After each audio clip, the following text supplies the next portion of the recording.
আমি তোমাদের আনন্দ স্যার বলছি। আজকে আমরা বুলীয় ব্যাখ্যা বা বুলীয় ভাষ্য এবং ভেনচিত্র, যেটা খুব ইন্টারেস্টিং বিষয়, যেটা জানার চেষ্টা করব।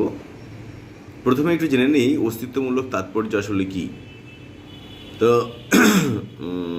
দেখো বুঝতে পারো কি না। কোনো বচন উচ্চারিত হওয়া মাত্র বচনটির উদ্দেশ্য পদটির বাস্তবে অস্তিত্ব আছে এমন যদি বোঝায়, তাহলে বচনের এই বাস্তব অস্তিত্বকে বোঝানোর ক্ষমতাকেই বলা হয় বচনের অস্তিত্বমূলক তাৎপর্য। তার মানে একটা বচন যখন উচ্চারণ করছো, তখন সেই পদের যে উদ্দেশ্য পদটা থাকে তার যদি বাস্তব অস্তিত্ব থাকে, তাহলে বলা হবে বচনের অস্তিত্বমূলক তাৎপর্য আছে। যদি বাস্তব অস্তিত্ব না থাকে, তাহলে তার অস্তিত্বমূলক তাৎপর্য নেই বলতে হবে। উদাহরণের সাহায্যে বোঝার চেষ্টা করি না। সাদা বাঘ আছে বচনটি উচ্চারণ করলে উদ্দেশ্য বাঘ শ্রেণীর সদস্যের অর্থাৎ বাঘের বাস্তব অস্তিত্ব আছে বোঝায়। তাই এই বচনটির অস্তিত্বমূলক তাৎপর্য আছে। কিন্তু সকল বাঘ হয় সাদা, এই বাক্যটি উচ্চারণ করলে বাঘের যে বাস্তব অস্তিত্ব আছে এ কথা কিন্তু বোঝায় না। তাই এই বচনের অস্তিত্বমূলক তাৎপর্য নেই। অর্থাৎ সাদা বাঘ আছে এই বচনটার কিন্তু বাস্তব অস্তিত্ব আছে বাঘের ক্ষেত্রে। তার মানে অন্ততপক্ষে একজন বাঘ আছে যার রং সাদা, কিন্তু সকল বাঘ হয় সাদা, এই ক্ষেত্রে এই বাঘের কোনো অস্তিত্বের ঘোষণা এখানে করা হচ্ছে না। এখানে যদি বলছে যে সকল বাঘই হচ্ছে সাদা, এখানে কোনো অস্তিত্বের ঘোষণা নেই। এই বাক্যটা উচ্চারণ করলে বাঘের যে বাস্তব অস্তিত্ব আছে এই কথা কিন্তু বোঝাচ্ছে না। কিন্তু এখানে বলছে যদি বাঘ থাকে তাহলে সেটা অন্ততপক্ষে একজনের রং সাদা, এটা বোঝাতে চাইছে। সাদা বাঘ আছে মানে অন্ততপক্ষে একজন বাঘের রং সাদা। আর এখানে বলছে সব বাঘই হচ্ছে সাদা, এইখানে এই বাঘের কোনো অস্তিত্ব বোঝাচ্ছে না। অর্থাৎ আরেকটু ভালো করে বুঝবে তোমরা একটু বড় ক্লাসে উঠলে পরে, যতটুকু এই এখন বলা হচ্ছে এইটুকু বোঝার চেষ্টা করো। যদিও এটা খুব পরীক্ষায় আসবে বা গুরুত্বপূর্ণ এমন নয়। জাস্ট ওই চ্যাপ্টারটা শুরু করতে হবে, সেই জন্যে বিষয়টা নিয়ে বলছি, জাস্ট হালকা হালকা ধারণা বলে দিচ্ছি। তো অস্তিত্বমূলক তাৎপর্যের ধারণা প্রবর্তক হলেন একজন আইরিশ তর্কবিজ্ঞানী। তো তার নাম হচ্ছেন জর্জ বুল। উনি 1815 থেকে 1864 পর্যন্ত ছিলেন। যে তার মতে অস্তিত্বমূলক তাৎপর্যের এই অর্থ বিশেষ বচনের অর্থাৎ আই এবং ও বচনের অস্তিত্বমূলক তাৎপর্য আছে, কিন্তু সামান্য বচনের অর্থাৎ এ আর ই বচনের কোনো অস্তিত্বমূলক তাৎপর্য নেই। কেন নেই, কেন আছে, এই বিরাট বিস্তারিত আলোচনা আছে। বিএ ক্লাসে ব্যাপারটাকে জানবে, এ বিষয় নিয়ে প্রশ্নও আসবে। তো অর্থাৎ এখানে প্রশ্ন আসবে না, এত বেশি ডিটেলসে জানার দরকার নেই। যেগুলো জানার দরকার সেগুলো বলবো তোমাদেরকে।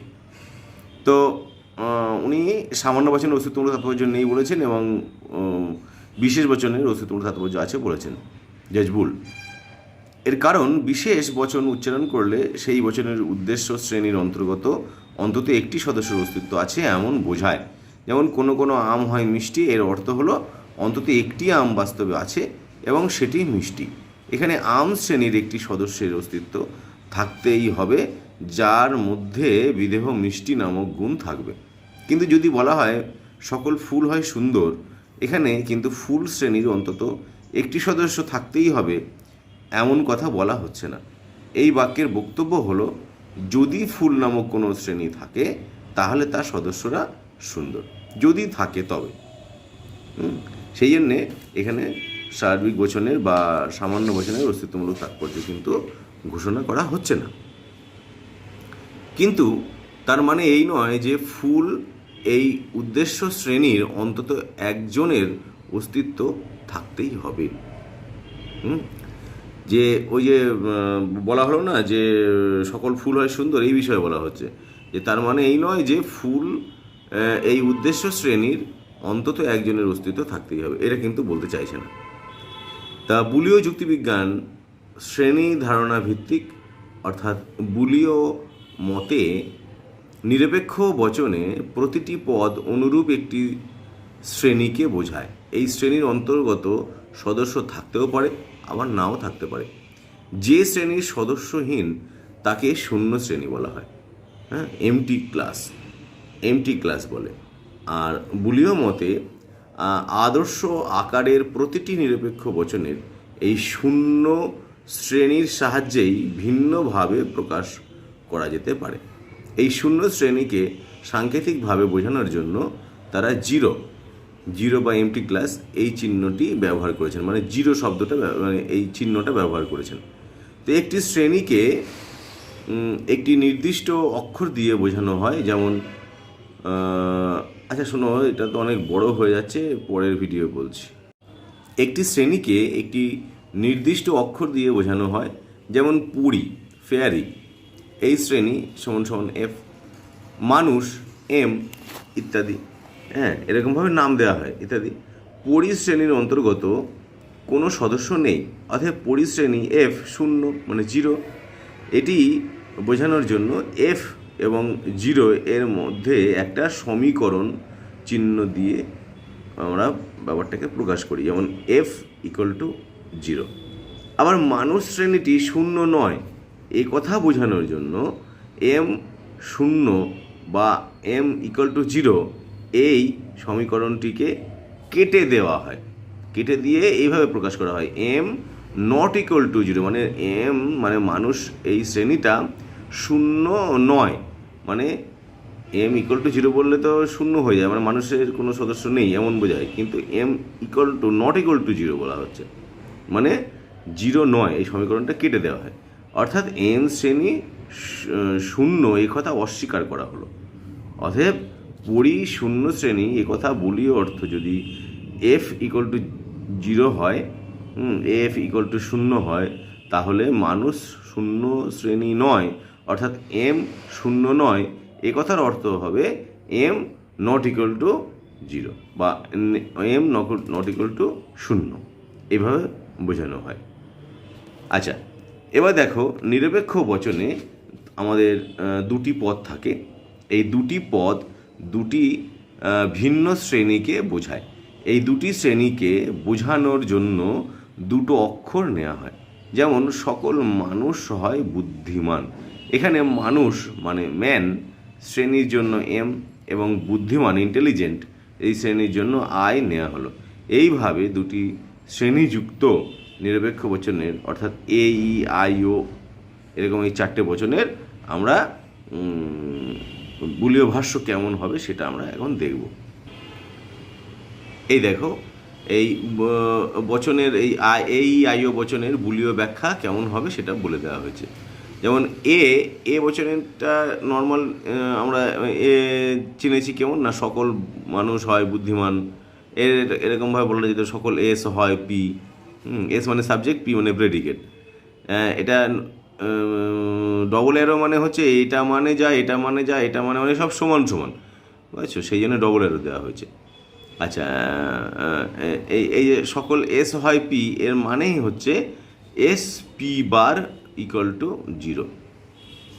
বা যদি এরকম বলা হয় সকল মানুষ হয় বুদ্ধিমান, মানুষের মানে এম আর আইনের মানে আই, মানে বুদ্ধিমানের মানে এ আই, তাহলে subject predicate bar equal to zero, তাহলে M I bar equal to zero. এখানে বার মানে এই যে মাথায় দাগ দেওয়াটাকে বলা হচ্ছে বার, বার মানে বাদ দেওয়া বলা যেতে পারে। এখন আপাতত এইটুকু বুঝো।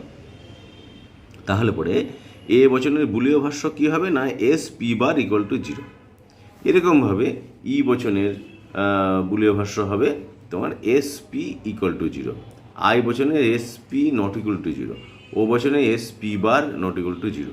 এটা কিন্তু তোমাকে মনে রাখতে হবে, এটা কিন্তু খুব গুরুত্বপূর্ণ বিষয়, তোমাকে কিন্তু বিষয়টা মনে রাখতে হবে।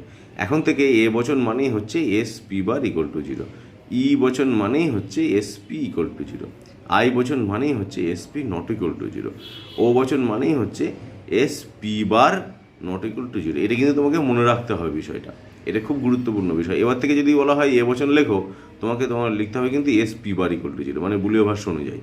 এবার আমরা নব্য যুক্তিবিজ্ঞান করছি যেহেতু, সেহেতু যুক্তিবিজ্ঞানীরা যেভাবে ব্যাপারটা আমাদেরকে ব্যাখ্যা করেছেন আমাদের সামনে, সেভাবেই কিন্তু কাজটা করতে হবে। তাহলে S P bar equal to zero মানে হচ্ছে A, S P equal to zero মানে হচ্ছে E, S P not equal to zero মানে হচ্ছে I, S P bar not equal to zero মানে হচ্ছে ও। এটা কিন্তু খুব গুরুত্বপূর্ণ বিষয়, এটা মাথায় রাখতে হবে, উল্টো পাল্টা যেন না হয়ে যায়, ঠিক আছে। এবারে আমরা দেখব নিরপেক্ষ বচনের ভেনচিত্র। ভেনচিত্র কেমনভাবে হয় না, ঊনবিংশ শতাব্দীতে বিখ্যাত তর্কবিজ্ঞানী জন ভেন নিরপেক্ষ বচনের বুলীয় ব্যাখ্যার চিত্ররূপ দিলেন রেখাচিত্রের সাহায্যে, মানে ডায়াগ্রামের মাধ্যমে। তা বুলীয়ের মতে নিরপেক্ষ বচনের অন্তর্গত প্রত্যেকটি পদ একটি শ্রেণীকে নির্দেশ করে, এবং ভেন এর মতে এই শ্রেণীকে একটি বৃত্তের সাহায্যে বোঝানো যায়। বৃত্তের ভেতরে থাকে সেই শ্রেণীর সব সদস্য, যেমন মানুষ, ম্যান। শ্রেণীটিকে বোঝানোর জন্য আমরা এই চিত্রটাকে নেব। দেখো, এই যে মানুষের জন্য এম, এই মানুষ শ্রেণীর সদস্য, সকল সদস্য এইখানে এর মধ্যে আছে। আর মানুষ শ্রেণীর মানুষ জাতির কোনো সদস্যই কিন্তু এই সার্কেলের বাইরে নেই। এর বাইরে কারা আছে না, মানুষ বাদ দিয়ে যারা পৃথিবীর অংশ তারা বাইরে আছে, বুঝতে পেরেছো। এইখানে দেখে এটাকে ব্যাখ্যা করা হয়েছে, এই চিত্রের ব্যাখ্যা কীভাবে, কোথায় কী কেন হয়েছে সেটাকে ব্যাখ্যা করা হয়েছে। একটু মন দিয়ে শোনার চেষ্টা করো। চিত্রটির মাধ্যমে যা দেখানো হয়েছে কি সে নয়, এম মানে হচ্ছে ম্যান, এর অর্থ হচ্ছে মানুষ, মানুষ শ্রেণীর সকল সদস্য যা এই বৃত্তের ভিতরে অবস্থিত। তার মানে এই পৃথিবী, বিশ্ব ব্রহ্মাণ্ডের যত মানুষ, অতীত বর্তমান ভবিষ্যৎ যারা আসবে, প্রত্যেকেই কিন্তু এই বৃত্তের মধ্যেই আছে, এটাকে নির্দেশ করে দেওয়া হয়েছে এম মানে। এবারে দেখা দেখো এম বার আছে। এম বার মানে কি, এম বার মানে নন ম্যান, মানে মানুষ শ্রেণীর পরিপূরক শ্রেণী বা অমানুষ, মানে যারা মানুষ নয়। হ্যাঁ, সে বিড়াল, কুকুর, পিঁপড়ে, মশা, মাছি, বাঘ, ভল্লুক যতটা আছে, মানুষ যারা নয় তারা এই এই এই এই এই এইখানে আছে। মানে এম বার মানে এটাকে তাই বোঝাচ্ছে, মানে এম বার মানে এই যে বৃত্তের বাইরের অংশটাকে। আমি এম বার এখানে দিয়েছি, এখানে দিতে পারো, এখানে দিতে পারতো, এখানে দিতে পারতো, মানে এই ফাঁকা জায়গায় যে কোনো একটা জায়গায় এই এম বারটা লিখে দিতে পারো। তো এইখানে দেখো যে এম বার যারা বৃত্তের বাইরে অবস্থিত, মানে অমানুষ, মানে যারা মানুষ নয় তারা কিন্তু বৃত্তের বাইরে অবস্থিত। আর এই যে ইউ দেওয়া হয়েছে, দেখো এই ইউটা নিয়ে অনেক গণ্ডগোল হয়, সমস্যা হয়। এই ইউটা সম্পর্কে একটু ভালো করে বুঝতে হবে। ইউনিভার্স অফ ডিসকার্স মানে হচ্ছে পদটির একটি নির্দিষ্ট পরিধিকে বোঝাচ্ছে, অর্থাৎ একটি নির্দিষ্ট আলোচনা প্রসঙ্গে পদটি ব্যবহার করা হয়। তাই বৃত্তের বাইরে অনন্ত পৃথিবীকে, এই অনন্ত পরিধিকে একটি চতুষ্কোণ দিয়ে আবদ্ধ করে নির্দিষ্ট পরিধি বা প্রসঙ্গ বোঝানো হয়। অর্থাৎ এই বিশ্ব ব্রহ্মাণ্ডের অনেক কিছু এর বাইরে আছে। হ্যাঁ, তা কিন্তু আমরা যেটা আলোচনা করতে চাইছি সেটাকে বৃত্ত টেনে দিয়েছি, আমরা মানুষকে নিয়ে আলোচনা করতে চাইছি, তাই মানুষের একটা বৃত্ত দিয়েছি। আর এখানে বক্স দিয়ে এখানে জানাতে চাইছি যে মানুষ এখানে আছে, আর মানুষ যারা মানুষ নয় তারা বাইরে আছে। আর এই এই এই এই বক্সের বাইরে যারা আছে তারা হচ্ছে এই বিশ্ব প্রকৃতি, বিশ্ব ব্রহ্মাণ্ডটা হচ্ছে বাইরে আছে। সেটাকে আমরা একটা বক্সের মধ্যে নিয়ে এসেছি, নিয়ে তার মধ্যে একটা সার্কেল দিয়েছি যেটা মানুষ আছে, আর সার্কেলের বাইরে যারা আছে তারা হচ্ছে মানুষ নয়, এমনটাকে নির্দেশ করছে। তাই এই ইউটা লিখতে হবে তোমাকে যখনই ভেন ডায়াগ্রাম করবে, তখন এই একটা বড় একটা 2 টাকার কয়েন নেবে বা 1 টাকার কয়েন নেবে, নিয়ে হ্যাঁ দেখো দেখো আমি দেখিয়ে দিচ্ছি। এই যে এরকম একটা 1 টাকার কয়েন বা 2 টাকার কয়েন নিলাম আমি, নিয়ে এরকমভাবে হাত দিয়ে চেপে ধরে রাখলাম, যে এক হাত দিয়ে চেপে ধরে রাখবে। আমি তাই মোবাইলটা ধরে রেখেছি বলে আমি দেখাতে পারছি না। এক হাত দিয়ে চাপ চেপে ধরে রাখবে, আর এক হাত দিয়ে এক হাত দিয়ে এইরকমভাবে পেন দিয়ে শূন্য মানে গোল করবে, তাহলে একদম সুন্দর গোল হয়ে যাবে, ঠিক আছে। এইটাকে কি নির্দেশ করছে, যে মানুষ সমস্তটাই এখানে আছে। হ্যাঁ, মানুষ জাতির সকল সদস্য এখানে উপস্থিত, আর মানুষের বাইরে অমানুষরা তারা বাইরে আছে, আর তাদের বাইরে এই বিশ্ব ব্রহ্মাণ্ড, তাই এটাকে ইউনিভার্সাল বলা হচ্ছে, ঠিক আছে। আচ্ছা, এবার দেখো, এই জগতের প্রতিটি বস্তু হয় কোনো নির্দিষ্ট শ্রেণী অথবা তার বিরুদ্ধ শ্রেণীর সদস্য হবেই। অর্থাৎ এক্স যদি কোনো শ্রেণীর সদস্য হয়, তাহলে বাকি সব এক্স ভিন্ন বস্তু, অর্থাৎ এক্স ভিন্ন বস্তু অর্থাৎ নন এক্স তার বিরুদ্ধ বা পরিপূরক শ্রেণীর সদস্য হবে। আর উপরে আমরা যে ভেনচিত্রটা দেখিয়েছিলাম, এই ভেনচিত্রটি এই বক্তব্যই প্রকাশ করছে। মানুষ যদি কোনো নির্দিষ্ট শ্রেণীভুক্ত হয়, মানে বৃত্তের এম অংশ, তাহলে মানুষ ভিন্ন বিশ্বের সব কিছু, অর্থাৎ অড্যাশ মানুষ, নন এম এই মানুষের অমানুষ এই মানুষের বিরুদ্ধ শ্রেণীভুক্ত, মানে বৃত্তের এম বার অংশটা দেখো, দেখে নাও একটু। এই কথাটা বলা হচ্ছে, এই যে এম আর এম বারের অংশটা, অর্থাৎ এখানে কি বলা হচ্ছে যে যে কোনো বস্তুই হয় বৃত্তের ভিতরে অথবা বৃত্তের বাইরে অবস্থিত থাকবে। তাহলে একটি শ্রেণী শূন্য শ্রেণীও হতে পারে, আবার সদস্য যুক্ত শ্রেণীও হতে পারে। এস যদি একটি শ্রেণী হয় তাহলে বুলের মতে এস শ্রেণী শূন্য এর আকার হবে এস ইকুয়াল টু 0। আর ভেনের মতে তার চিত্ররূপ হলো এরকম, এই যে এসের এই ভিতরটা শূন্য ইকুয়াল টু 0 যখন হবে তখন সেটাকে শেড দিতে হবে, হ্যাঁ, অন্ধকারাচ্ছন্ন করে দিতে হবে। অর্থাৎ কোনো শ্রেণী শূন্য বোঝাতে সেই বৃত্তটিকে ছায়াবৃত্ত বা অন্ধকার করে দিতে হবে, লিখে দিয়েছি। আবার বুলের মতে এস শ্রেণীর শূন্য নয়, অর্থাৎ এস শ্রেণীতে সদস্য আছে, এর আকার হবে এস নট ইকুয়াল টু 0। হ্যাঁ, ভিনচিত্রের রূপটা কি কীরকম হবে দেখো, দেখো এইরকম হবে, ভিনচিত্রের রূপটা এরকম হবে। এই যে এই সার্কেলটা হচ্ছে এস এর মধ্যে নট ইকুয়াল টু 0 মানে শূন্য নয়, মানে কেউ একজন আছে, কেউ একজন মানে কি মিস্টার এক্স আছে, এই এক্স লিখে দিয়েছি। অনেকে এটা ক্রস চিহ্ন লেখে, আসলে কিন্তু এটা ক্রস না, এটা এক্স, বুঝতে পেরেছো, এক্স ওয়াই জেড এরকম এক্স। আমরা যেরকম ওই জ্যামিতির অঙ্ক করতাম, মানে কি বলে তোমার বীজগণিতের অঙ্ক করতাম, কোনো ধরে নিতাম ধরি এক্স, এরকম ওইটা। এর কোনো সদস্য আছে, কোনো মানুষ বা কিছু আছে, এস মানে সেই সদস্যের নাম জানি না, তাই জন্য এক্স লিখেছি, এক্স। তাহলে এস নট ইকুয়াল টু 0 মানে ফাঁকা নয়, মানে কেউ একজন আছে। একটি পদের জন্য যদি একটি বৃত্ত নেওয়া হয় তাহলে নিরপেক্ষ বচনে দুটি পদ মানে উদ্দেশ্য বিদেহ থাকে, তাই তার চিত্ররূপের জন্য দুটি বৃত্তকে নিতে হবে। এই বৃত্ত দুটি সম্পূর্ণ পৃথক হবে না, একটি বৃত্তের পাশে অপর বৃত্ত থাকবে, কিন্তু দ্বিতীয় বৃত্তটি প্রথম বৃত্তকে কিছুটা অতিক্রম করে যাবে, এবং বৃত্ত দুটিকে বলা হয় পরস্পর ছেদি বৃত্ত। হ্যাঁ, এস বৃত্ত ও পি বৃত্তের বাইরের জায়গাটি এসও নয় পিও নয়, তাই এস বার পি বার দিয়ে জায়গাটি বোঝানো হয়।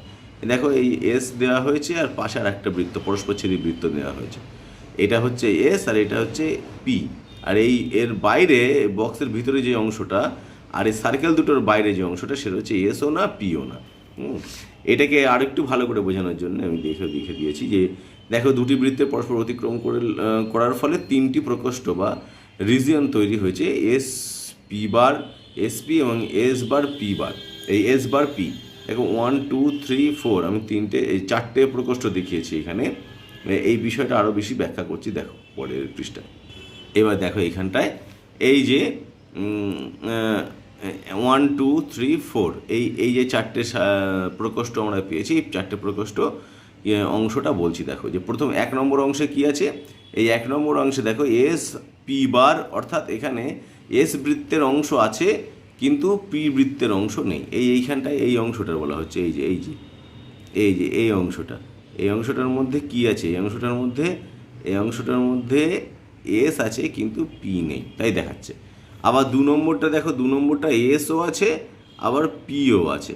আবার 3 নম্বরটা দেখো, 3 নম্বরটা মানে এইটা, এখানে দেখো এস নেই কিন্তু পি আছে, তাই এস বার পি। আর এর বাইরে 4 নম্বর অংশটা, এই 4 নম্বর অংশটা এসও নেই পিও নেই, দেখো এখানে তাই বলা হয়েছে। 1 2 3 4 নম্বর পর্যন্ত তাই বলা হয়েছে। ব্যাপারটাকে পড়ার চেষ্টা করো, বুঝে নাও, দেখো অসুবিধা হলে বলো। এরপর আমরা একটা জিনিস এত সময় ধরে যা পড়লাম সেটার একটা ছোট করে ব্যাপারটা দেখিয়ে দেওয়া হয়েছে। দেখো আমরা জানি এ বচন প্রথাগত যুক্তিবিজ্ঞান অনুযায়ী যেমন সকল এস হয় পি, এরকম আকার দেখেছি। বুলীয় ভাষ্য কী দেখলাম, S P bar equal to 0। ভেনচিত্র কী দেখলাম, এইরকম এস পি পরস্পর ছেড়ে দুটো বৃত্ত, এস আছে পি নেই, এমন জায়গাটা শূন্য। তাহলে এস আছে পি নেই মানে 1 নম্বর ঘরটা, এই 1 নম্বর ঘরটা শূন্য মানে শেড দিতে হবে, এই যে শেড দিয়ে দেওয়া হয়েছে। ই বচন দেখো, কোনো নয় পি, কোনো এস নয় পি, আবার এস পি ইকুয়াল টু 0, এসও আছে পিও আছে, যে জায়গাটা সেই জায়গাটা হচ্ছে শেড দিয়ে দেওয়া হয়েছে। এবারে আই বচনটা দেখো কোনো কোনো এস হয় পি, এই ক্ষেত্রে দেখো S P not equal to 0, এই ক্ষেত্রে দেখো এস আর এখানে পি, এস আছে পিও আছে, যেখানে এসও আছে পিও আছে দুটোই আছে, সেখানটায় কেউ একজন আছে নট ইকুয়াল টু 0 মানে 0 নয়, ফাঁকা নয়, কেউ একজন আছে, এক্স লিখে দিয়েছি 2 নম্বর ঘরে। আর এইখানে ও বচনের ক্ষেত্রে কি বলছে, কোনো কোনো এস নয় পি, তার মানে S P bar not equal to 0। সেই ক্ষেত্রে দেখো যে এস নেই অথচ পি, এস আছে কিন্তু পি নেই যে ঘরটায়, এস আছে কিন্তু পি নেই যে ঘরটা, মানে 1 নম্বর ঘরটা ফাঁকা নয়, মানে কেউ একজন আছে, তার মানে এক্স বসিয়ে দিয়েছে। দেখো ব্যাপারটা বুঝতে পারছো কিনা, আমি সেটা ছবি তুলে পাঠাচ্ছি তোমাদেরকে।